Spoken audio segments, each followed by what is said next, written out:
What's up, everybody? Big Herc 916, and you're tuning into another edition of my vlog. Make sure you subscribe, man, and support, because I be spitting game on here.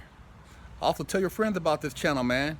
I know a lot of you guys watch Fresh Out, so you guys need to go ahead and subscribe to both the channels so you can get the best of both worlds. Also, check out BigHerc916.com for more about what I'm about. I like to stay motivating you guys and hoping creating positive change. And I want this to talk about laying on my bunk. And you wonder what laying on my bunk means. Well, I used to lay on my bunk in prison when I was in the feds. And I used to dream about what I would do if I was free. And every day I played out different scenarios, different things, how my life would be different. And I never lost sight of getting out and doing something above and beyond what the typical person would do getting out of prison.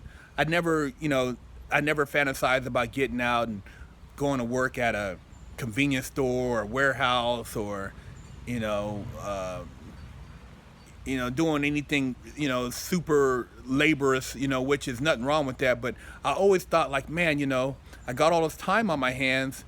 I tried to read as much as I could so that I could stimulate my mind and figure out what mistakes have I been making? What have been my downfalls in life? I owned up to what I did.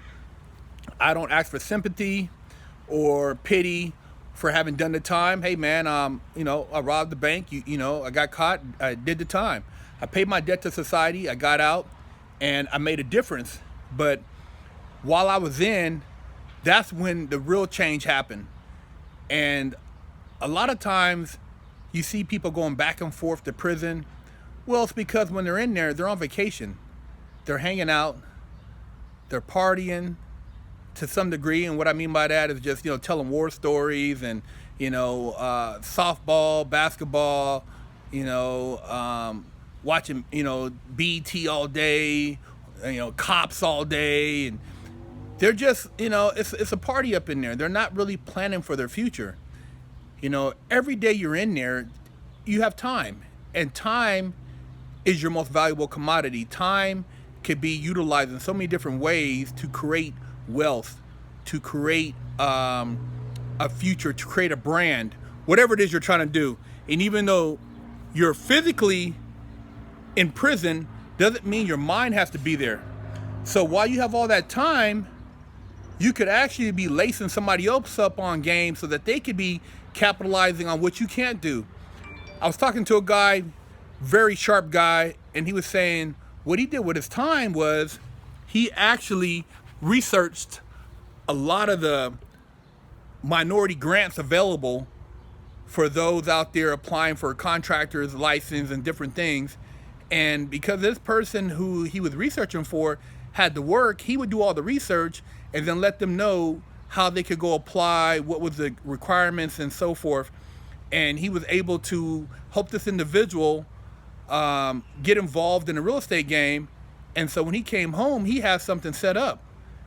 And this is just what time can do. So even though he was in prison, his mind was free. And he utilized that to assist another person who had love for this individual and allowed him to actually still monetize without having to physically do the monetization, And that's what I mean by just utilizing your time. While I was in, I wrote several books and actually had, one of the books published, self-published, marketed. I had somebody that was helping me. And then, it's key to have people on the street that look out for you. But we were able to do this, me and a group of my friends. And, we were always thinking of different ways to create while we were in. Having resources is very important. A lot of times, you wonder why a person can't get ahead or why a person is limited. And it's not because they're not smart. It's because that they're not utilizing the resources around them. They're not working as a team. They're not sharing in their knowledge. And a lot of people are selfish like that. Even though they have a connection or an opportunity, they'd rather sit on it than to share it, so that they would have to basically split that profit up. And that's where they go wrong. You share your ideas with people that you can trust. I'm talking about intimate individuals around you. And together you guys can build, and it'll basically benefit all you guys. But you have to think out the box, and you can't think selfishly. And that's what hinders a lot of people. That's why, a lot of individuals are working so many hours, but dude, you can only do that for so long. So, like I said, when I was on my bunk, I had a lot of ideas that I wrote down. I had a whole book of just different things that I would pursue when I got out of prison, and that allowed me to be successful and to create change in my life, spiritually and mentally. What you feed yourself is the reality you create.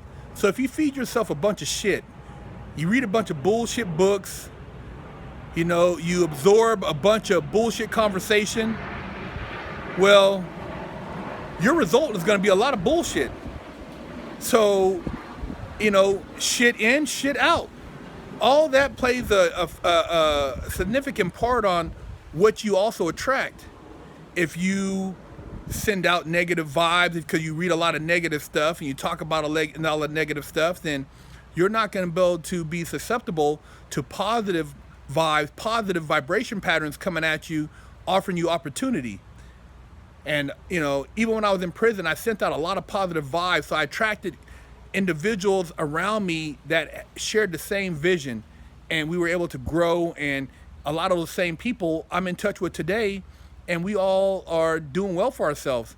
So laying on your bunk can be very powerful. It's all about what you do with your mind and what you do with your spirit. Get off your bunk, but have a vision and believe that you can make a difference.